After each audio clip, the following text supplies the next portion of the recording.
It was just another busy evening at Lorenzo's, the popular upscale restaurant in the heart of the city. The warm glow of the chandeliers bathed the dining area in a golden hue, as the aroma of fresh herbs and sizzling butter filled the air. The kitchen buzzed with energy, chefs shouting orders, waiters weaving through the crowd, and the rhythmic clatter of plates being arranged with precision. It was controlled chaos, the kind that made Lorenzo's one of the most sought-after dining spots in town. But tonight wasn't going to be just another night, unbeknownst to the staff. A test was about to take place, one that could change everything. In the midst of the evening rush, a small figure stepped through the grand entrance. He couldn't have been older than 10, dressed in a neat but slightly oversized suit. His polished shoes clicking against the marble floor, his dark eyes scanned the restaurant, taking in the perfectly set tables, the soft chatter of customers, and the diligent employees working hard to maintain the restaurant's high standards. He adjusted his little tie, exuding an air of quiet confidence, and made his way toward the host stand. The hostess, a young woman named Rachel, barely looked up as she flipped through the reservation book. "I'm sorry, kid," she said, barely concealing her annoyance. "We're fully booked tonight. I'd like a table, please," the boy said firmly. His voice was steady, but there was an undeniable authority in it. Rachel frowned, glancing around as if waiting for an adult to step in and explain. "Do you have a reservation?" she asked, her tone skeptical. The boy simply smiled.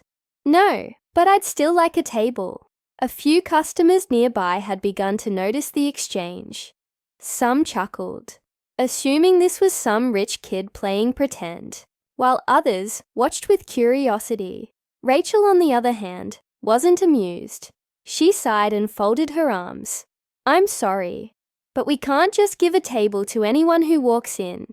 You need to make a reservation like everyone else." At that moment, the head chef, Marco, happened to be stepping out from the kitchen to check on the dining floor. He was a man known for his sharp eye and even sharper instincts. Something about the boy caught his attention immediately. He wasn't just some lost child or a troublemaker. There was something deliberate about the way he carried himself, the way he stood his ground. Intrigued, Marco walked over. "Is there a problem here?" he asked, looking between Rachel and the boy. Rachel gave an exasperated sigh. "This kid wants a table, but he doesn't have a reservation." Marco turned his gaze to the boy. "That true?" The boy nodded. "Yes, but I believe a restaurant should always be willing to accommodate a guest, especially if they treat every customer with respect." Marco raised an eyebrow. It wasn't just what the boy said, it was how he said it.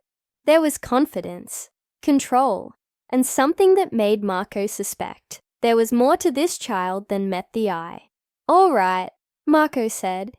His curiosity piqued. "Let's find you a table." Rachel's eyes widened in disbelief. "Are you serious?" "Chef, we don't have any open tables." "Then we'll make one," Marco said with a small smile. He gestured for the boy to follow him, and as they walked, Marco subtly observed the reactions of his employees.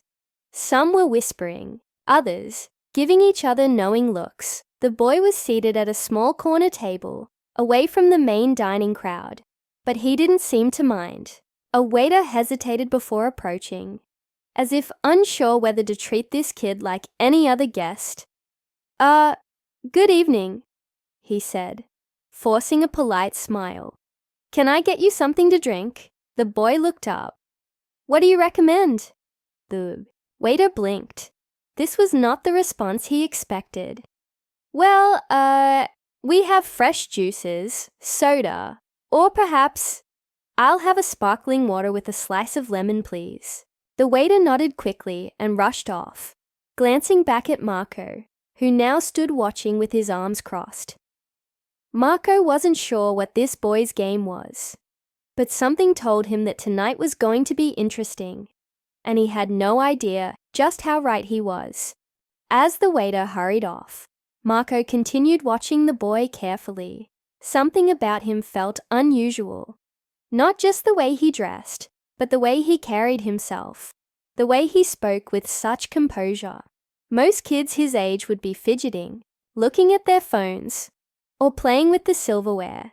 But this boy sat there calmly, observing the restaurant like he was the one evaluating them, instead of the other way around. Marco wasn't the only one noticing. Some of the servers whispered, among themselves, exchanging confused glances. A few customers had even started sneaking looks at the boy, wondering what a child in a sharp suit was doing, dining alone at an upscale restaurant. Back in the kitchen, the staff moved frantically, barely keeping up with orders. Lorenzo's was known for its high standards, and Marco ensured that every dish leaving his kitchen was flawless. But even as he plated a delicate seafood risotto, his mind kept drifting back to the mysterious guest. Then, things started getting even stranger when the waiter returned with the sparkling water. The boy accepted it with a polite nod, then picked up the menu and studied it carefully. He wasn't just scanning for something familiar, he was actually analyzing it. After a few moments, he looked up at the waiter and asked, "What's your best dish?" The waiter hesitated. Well, our signature dish is the truffle filet mignon with garlic-infused butter. It's one of our top-rated entrees. The boy nodded. "I'll have that. Medium rare, please." The waiter jotted it down, but before he could leave, the boy added, "And can you tell the chef I'd like to speak with him after my meal?" The waiter's pen froze mid-air. "You want to speak with the chef?"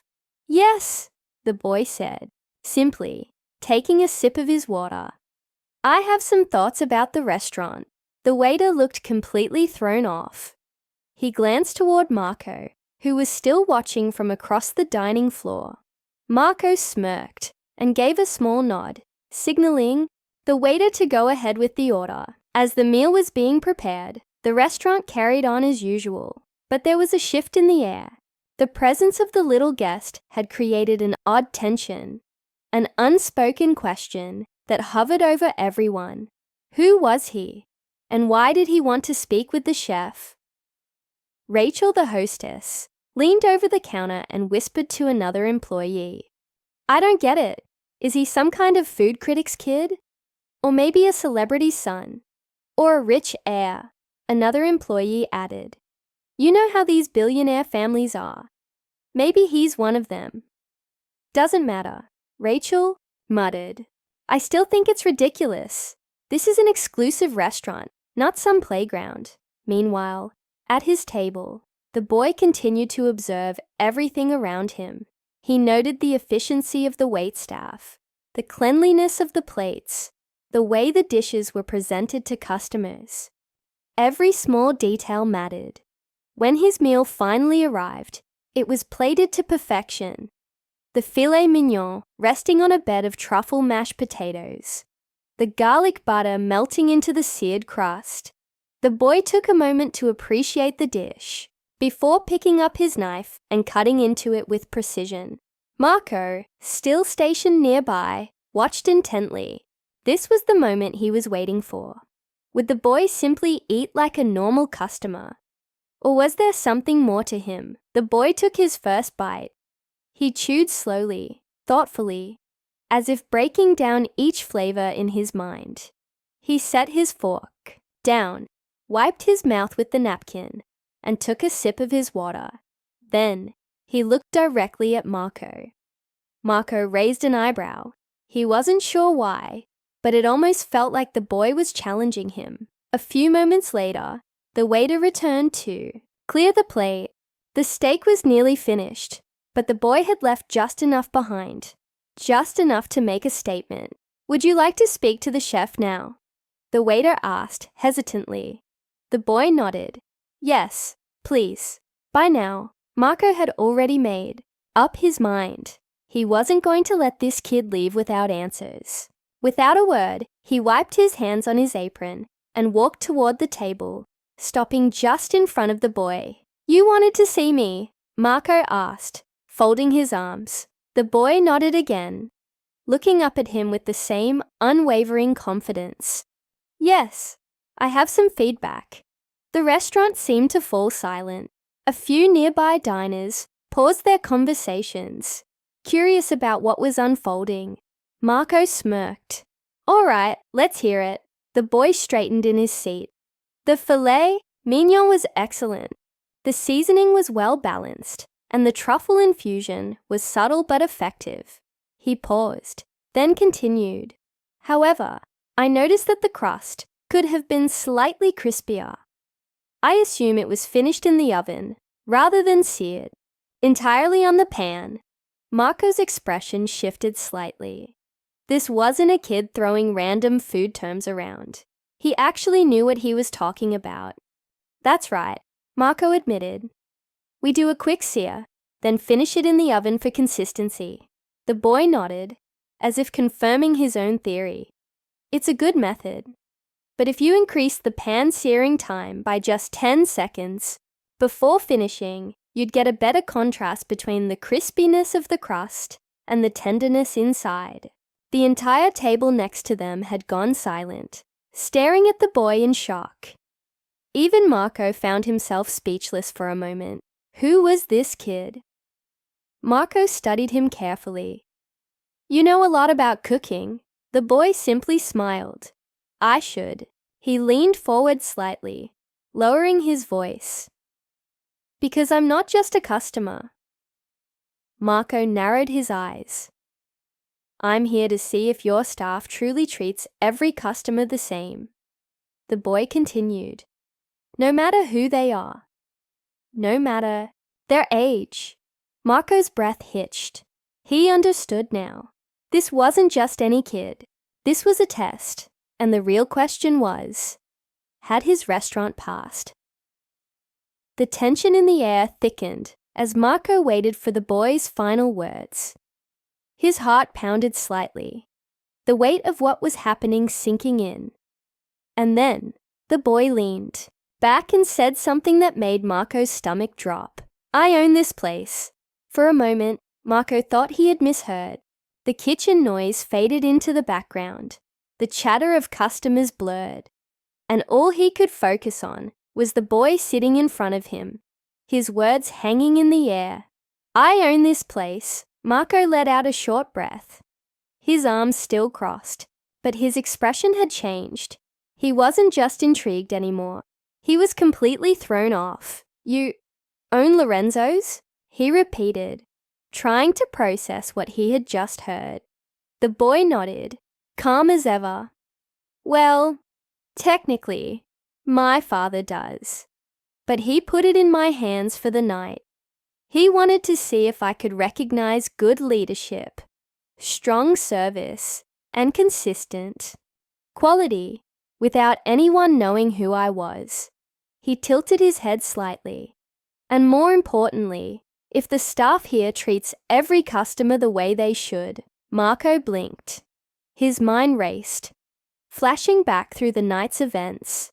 The way the boy had walked in, how Rachel had dismissed him at the entrance, the waiter's hesitation, the whispers from the staff. He thought about the way people had assumed things about the boy. First that he was a lost kid, then that he was some rich heir playing a game. But it wasn't a game. Marco let out a slow breath. "So this was a test." The boy smiled slightly. "Yes, my father believes that a restaurant is only as strong as the people running it. And the way people behave when they don't think they're being watched tells you everything." Marco's stomach twisted slightly. He wasn't sure if he should feel proud, embarrassed, or frustrated, because now, the weight of every interaction tonight carried a different meaning. The boy continued, his voice even. "Some of your staff did well. Others, not so much." His eyes flickered toward Rachel at the host stand, who had been watching the conversation with growing unease. She had turned pale, realizing now who she had turned away at the door. Marco glanced in Rachel's direction, then back at the boy. "And what do you think of me?" The boy studied him for a moment. Then he smiled. "You passed." Marco let out a small chuckle, shaking his head in disbelief. "Well, that's a relief." The boy nodded. "You noticed something was different about me from the start, but instead of brushing me off or treating me differently, you stayed curious. You gave me a table when others wouldn't. You watched how your staff reacted, and when I gave you my feedback, you listened instead of dismissing me." Marco didn't respond right away. He just took in everything the boy was saying. Then, finally, he nodded. "So what happens now?" The boy took one last sip of his water, then set the glass down neatly. "Tomorrow morning, my father will meet with you. He'll review everything I've observed, and we'll have a conversation about changes that need to be made." His expression turned slightly serious. "Some people won't be working here after tonight." Rachel, who had been eavesdropping, audibly swallowed. The other employees who had treated the boy poorly exchanged uneasy glances. Marco sighed, rubbing a hand over his face. "I can't say I'm surprised." The boy stood up, adjusting his small suit jacket. "You have a good restaurant, Chef Marco. But good isn't always enough. My father expects excellence." Marco looked at him, feeling something he hadn't expected: respect. This wasn't just some rich kid throwing his weight around. This was someone who understood the business, someone who cared about quality and fairness. Marco extended his hand. "What's your name, kid?" The boy shook his hand firmly. "Elijah." Marco nodded. "Well, Elijah, I have a feeling we're going to be seeing a lot more of each other." Elijah smiled, turning toward the exit. "I think so too."